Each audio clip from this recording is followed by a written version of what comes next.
All right, I think we can start. Yay. So, hi, I'm Effie, and I'm going to be talking about a little bit of the internals of Room, the library, and how it works. I work for Loti. We are making tablets for children, not to be confused with the animation and graphics library. So in this talk, I'm going to start by sort of giving a brief intro to the layers that make out the structure that Room is working with. And I will be covering topics like how threading works in Room, what are triggers, and how Room is using them to give us notifications about things that changed on the database. We're going to talk a little bit on transactions, what they are, why they're important. And if we have time, we're going to cover large queries. And again, what are these? Why are they a problem? What can we do to help that?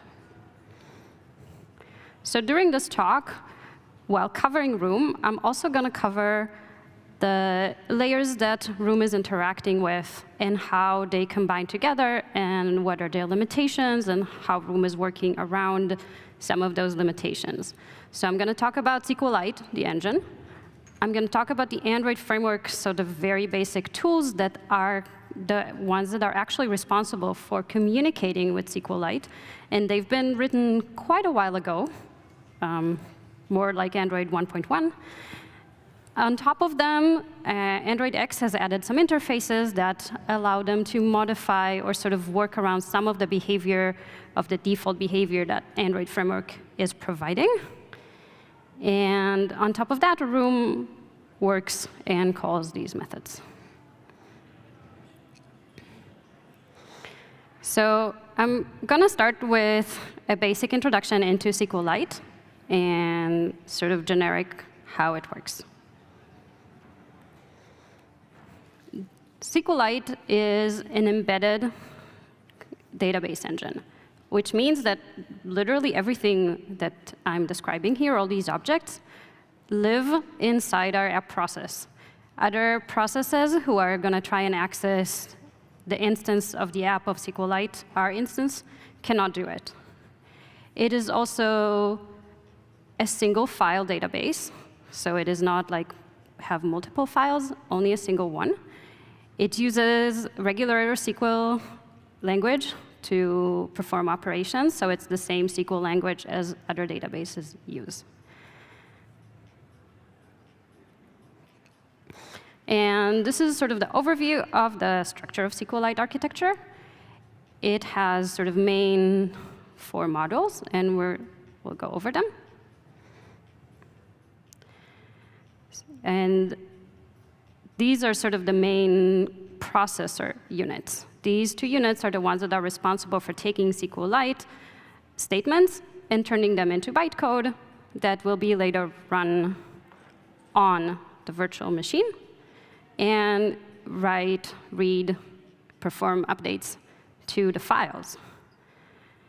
The interfaces are the things that we use to communicate with SQLite and send our sort of SQL queries through. They can be objects, like a database connection. They can be constants, like the results codes of a certain operation or flags that we're setting. And they can be functions, like execute this command. And all these, the virtual machine runs these operations on the file. And that's sort of the bottom part. That's the physical portion of how SQLite works. It is maintained on disk using a B-tree data structure and multiple trees. But like I mentioned earlier, they're all stored in the same file.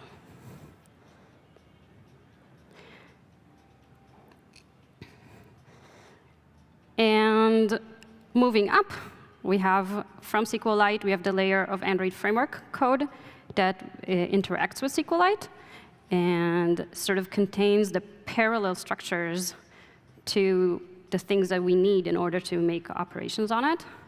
For instance, we will see objects like SQLite statement, a cursor which we use to get data, connection openers, and all these things that we need to just work against SQLite. AndroidX, like I said, adds another layer of abstraction. Actually, it's 2, but those are interfaces that we use to, if we want to modify this behavior or change it, or instead of calling the method as its original implementation, we want to put a different implementation there. And on top of the support interfaces, there's the AndroidX framework interfaces that are also, some of them are implemented a little bit differently in Room. But in the end, they end up calling the original framework and the original framework's methods. So again, this is just an example of one of them.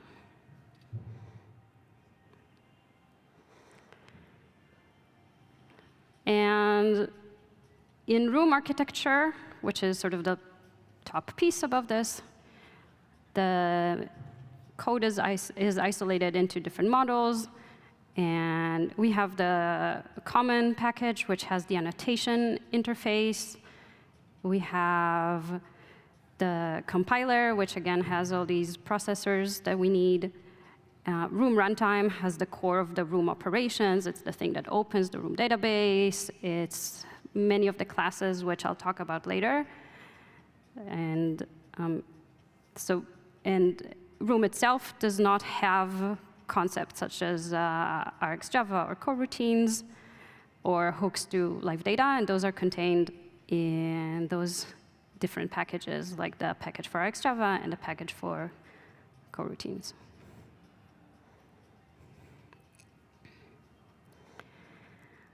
So now I want to start talking a little bit about how we interact, or how our app interacts with SQLite, and how Room does that. And I want to start by talking about threads. Now, in SQLite, threads and processes are the same thing conceptually. These are SQL connections. But for our particular use case, because our app process contains our SQLite instance, no other process will ever touch or try and access the same SQLite instance. So threads is what we're focusing on. And the most basic way in how SQLite handles different threads accessing data is by applying locks on the actual file. And by applying different locks to the database, SQLite can guarantee that the information that we're reading and writing to the database is accurate and reliable. And we're not, for example, reading an old version of the data or overwriting newer data with older data, which could theoretically happen if multiple threads are trying to access the same database. So the thing is that if we just applied a single queue, we would be like, all the reads and writes are just maintained by a single thread. We would wait a long time for every operation that we wanted to do. So we're trying to optimize that by applying different locks on the database. The pager model is the model that is responsible for controlling the access to the file via these locks. And we have different types of locks, starting from very lenient, like everybody can do, to very restrictive locks. So I'm going to go over them one by one. The first type of lock that is sort of the easiest to start with is unlocked, which is just nobody's doing anything. Nobody's trying to use the file or use SQLite in any way. It's literally the file is sitting there idle. The next level is a shared lock. And a shared lock, it means that multiple threads can read from the database. So this can contain as many threads as we want, and every thread is trying to read from the database. And that works as long as nobody's trying to change the database. And then we start thinking about, but what happens if somebody wants to write to the database? So the next lock is reserved. And reserved lock is kind of saying, I am planning on writing to the database. I'm not doing it yet, but I'm sort of just letting you know my intention. I'm gathering data. I'm doing things that we'll talk a little bit about in the future. But it's just sort of an intention. And while the reserved lock is there, files can still read, and new read locks can start, because it means like I'm planning on doing it, but I'm not ready to do it yet. A pending lock is sort of a level up from the reserved lock, and it means, OK, now I'm getting ready to write to the file. I'm ready. I have all the data that I need. This thread, the write thread, is ready to start. And in this phase, we're letting all the readers know, hey, buddies, finish up. No new reads can start. I'm just waiting for the database to clear out from everyone else so that I can lock it and write to it, which is the last phase. It's called exclusive. In this phase, only one lock exists on the database. The database is locked for writing. The thread writes to this lock and to the database, and then releases it, and it all starts again.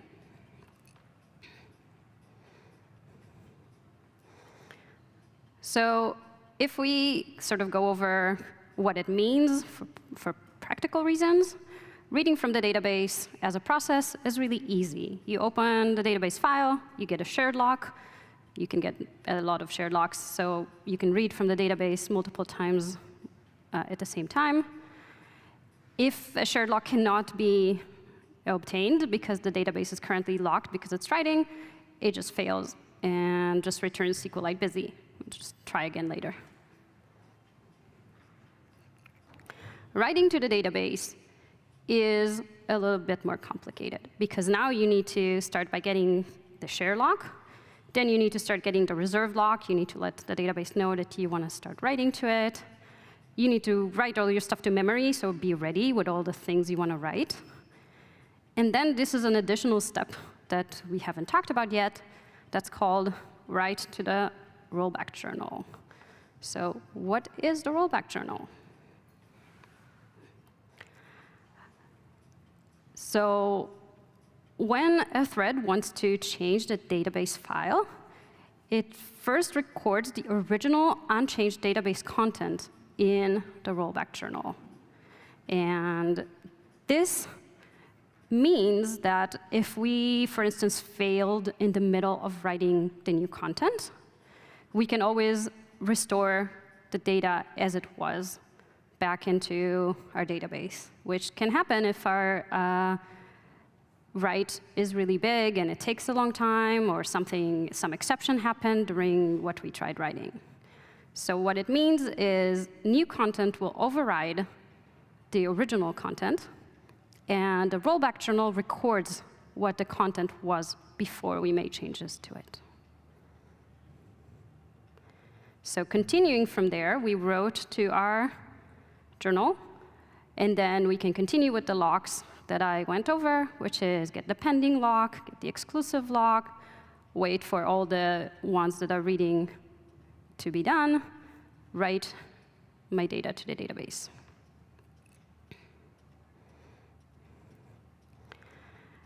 There is another kind of log that exists on SQLite. It's significantly faster in most scenarios and helps to provide more concurrency, and we'll see why in a little bit.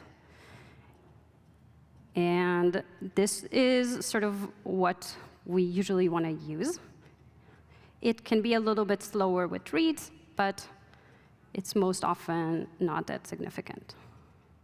So what is WAL? So we talked about how a traditional rollback journal works by writing a copy of the original unchanged database content to the file. This one works the other way. Our new content is added to our write-ahead log, and the original content stays as is. And this can happen for quite some time. The write-ahead log can get very big, and once it reaches some kind of size, it will take everything that's written there and copy it to the original content database. So now that means that our new content will be written only to the write-ahead log. The original content, the original database file, stays as is, unchanged.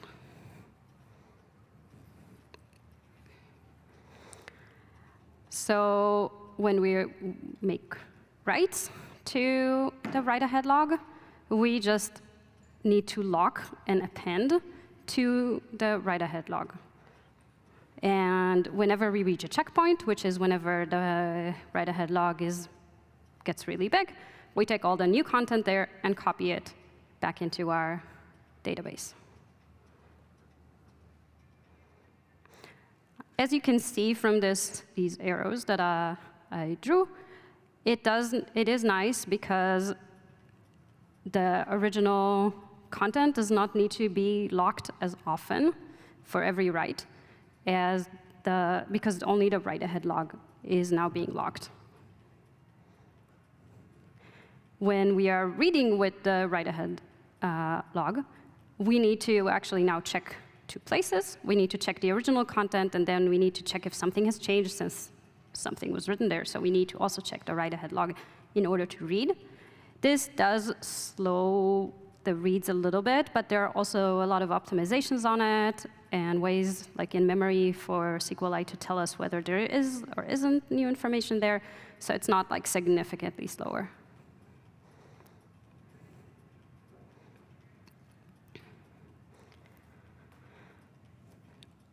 The other thing that is controlling how many threads are accessing the database at the same time, sort of going up a level, is the SQLite database connections.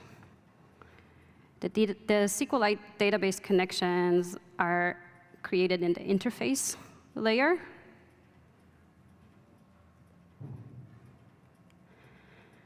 And they are a thread, a pointer to this structure called SQLite.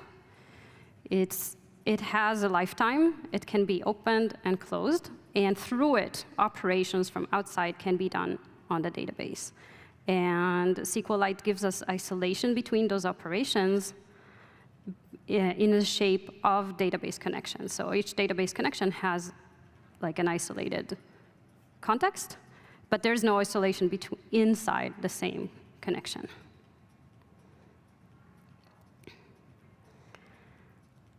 And Android APIs used this connection object, or create these connection objects. And they're the ones that manage the lifetime of these connection objects. And they're the ones that are responsible for them. And because, like we talked about earlier, there can only be one write lock, and there can be multiple reads. Android really does that in a very straightforward way. It allows us to only open one write connection and as many read connections as we want to the database. So when the framework wants to get a connection to SQLite, or when Room wants to get a connection to SQLite, they can use either one of these two methods, which is get writable database and get readable database. As you can see, they both point to the same method. And it does mean, so in the implementation of get database locked, it does mean that if we failed to get a writable database, a readable database will be given to us instead. So it's fairly safe to call get writable database, because the first one will get us a writable database. The second one, if we cannot, will just get us a readable database.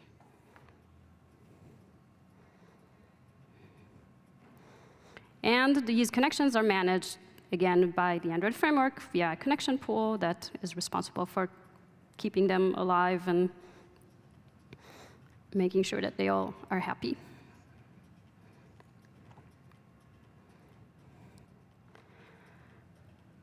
Room, by default, thinks write-ahead log is a good idea, which does make sense because it gives us a lot of performance benefits. Like I said, the reads you can read way faster, even when you got to read from 2 places, because you can really do more concurrent work. Whereas in the journal mode, you cannot do as much concurrent work because you have to lock the entire database for every operation.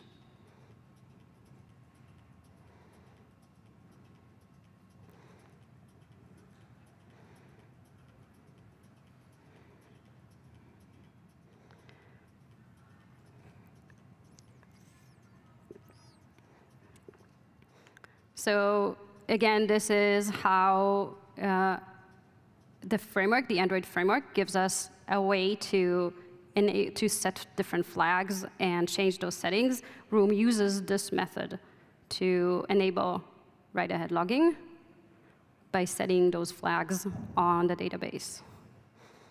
And the SQLite connection, again, this is the Android framework part of it, that will set the journal mode to write-ahead log. So it's kind of diving back into the layers deeper into the code. And eventually, the Android framework will perform a statement called pragma, which is the statement that is interpreted by SQLite, the language that is interpreted by SQLite, to change the flag and set journal mode to true.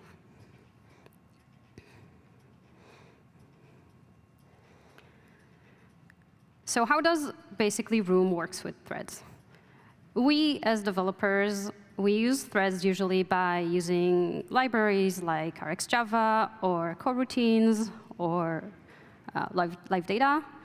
And Room needs to kind of translate these concepts into what it means with actual threads and actual SQLite connections to the framework that has no idea what those concepts are.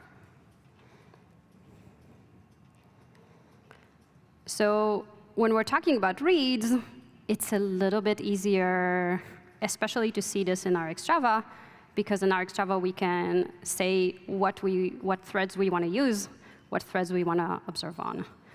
Room does fail if we try to perform operations on the main thread.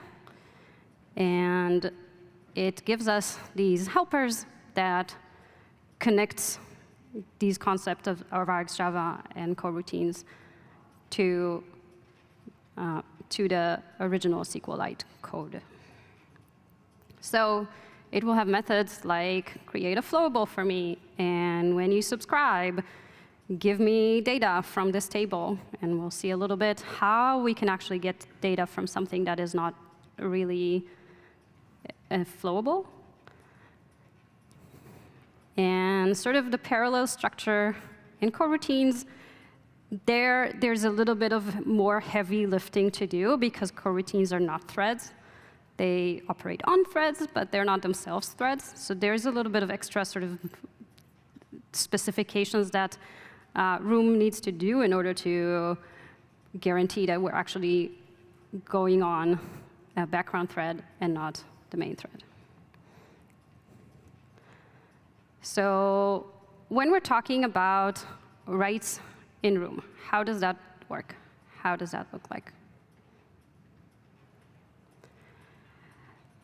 So in SQLite, there is a concept called transactions. And transactions are basically when we want to write multiple writes at the same time to SQLite. Now, this is generally a good idea, because if we, for instance, only wanted to write one row of data into our database every time, we would have to get the lock and do the whole process that I so carefully went through earlier for every single line of code. So it does make sense to maybe say, how about we do it with 5 rows at once? How about we do it with 10 rows at once? How about we do it with 20 rows at once? This works up to a certain size, and that size is pretty big, but when that size happens, it then becomes, again, harder. But in general, it is a good idea to wrap multiple changes to the database, multiple writes inside a single transaction. So transactions in SQLite mean that,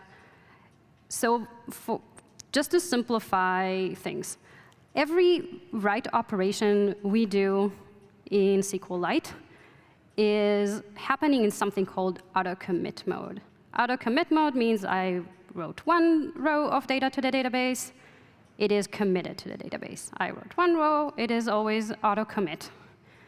But what do we do if we want to step out of it and say, OK, I don't want you to commit after every row. I want you to commit after 5 or 10 or 20.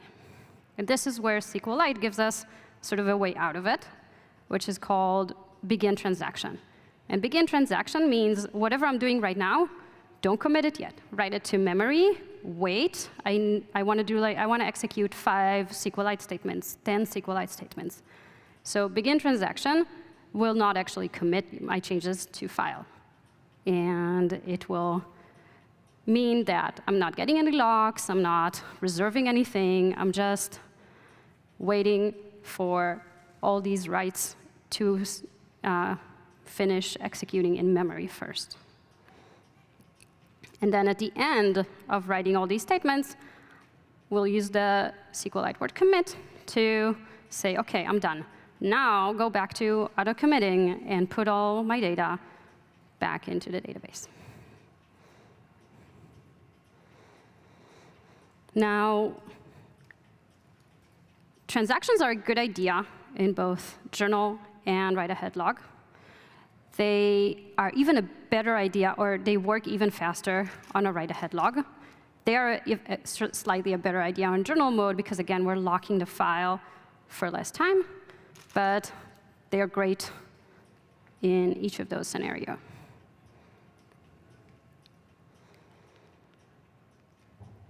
So again, going up a level from the SQLite engine and how it helps us with that, the Android APIs also help have mechanisms for transactions and for writing into the database. And because, like we said earlier with the connections, we can only have one write connection to the database. If we're doing multiple writes, it will, without a transaction, they will all be serialized sort of in line. So they are now waiting even longer to make the query. And Room, like I was leading to, thinks it's a really good idea to wrap a lot of queries and transactions. It has mechanism to be smart about multiple write statements. And for instance, if we're updating the same DAO multiple times, it will wrap it in begin transaction and end transaction. So Room in general encourages the use of transactions to get out of these, like every write needs to wait.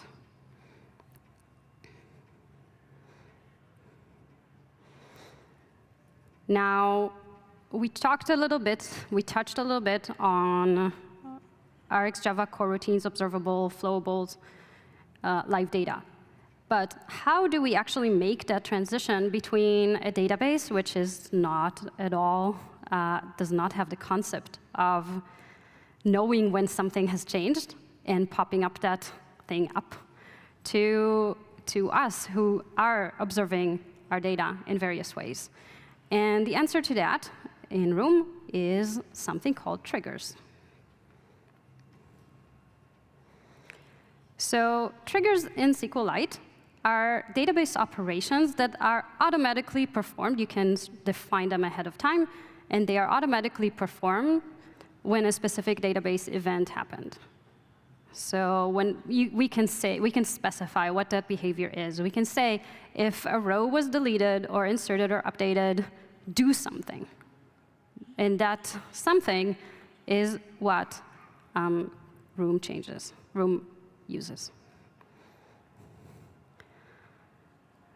So say we are RxJava LiveData core routine, and we are subscribing to a certain table or certain tables.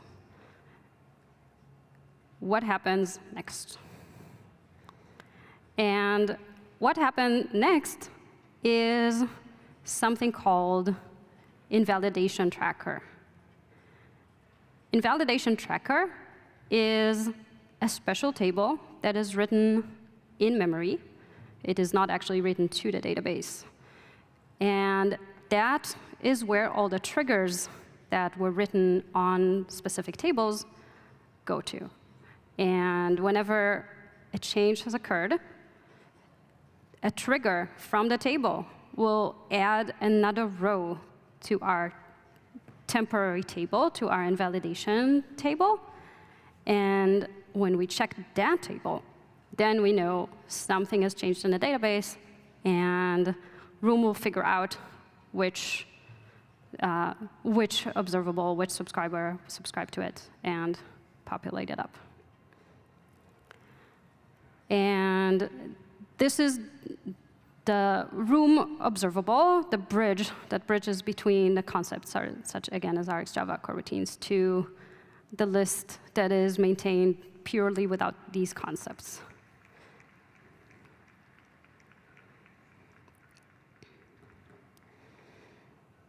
So the invalidation tracker, like I said, is a table that is maintained in memory. And this, it has a row for every table it tracks. And it will tell us whether something happened to it or didn't. And it would usually start tracking a table whenever we create an observable, whenever we create a new something to track that table. It will create the trigger on the table to follow up on that. And this is, again, this is a SQL statement that it will just perform on the actual physical tables in SQLite. And in the end, it will check the update table, the one that contains whether something has changed or not, usually at the end of every transaction that is performed through Room. And this is, again, at the end of every transaction, this table of where their new changes would occur, and then it will notify all the observables that are waiting for it.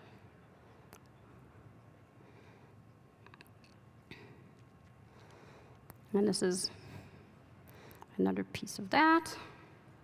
I'm gonna slightly skip. All right, so gonna change a little bit of scope. We talked a lot about transactions in Room, and I already mentioned that transactions are a very good idea, both from Room's perspective and from our perspective. The other thing that happens is, like I said, multiple writes cannot happen at the same time. There can only be one write. So writes do have to be sequential. And again, that mechanism of how to make sure that we're not trying to make multiple writes at the same time is done through Room, through a special class in the middle here that is called the executor, which again translates those structures of RxJava coroutines into like a queue, basically. And then it will go through the SQLite connection. The SQLite connection will create a writable connection to us and perform these one at a time. And this is the executor, which is literally a runnable with a run command. And if we wanted to execute things through RxJava, then our executor will be obtained through this like helper class. And the same things in the coroutine support that, again, we will get that executor and run the thing, add it to the queue. There's also a public interface to use called run and transaction that will if developers want and should want to run their code in transaction, and they know that they're going to perform a large operation, then this is the method, this is the annotation that y'all can use.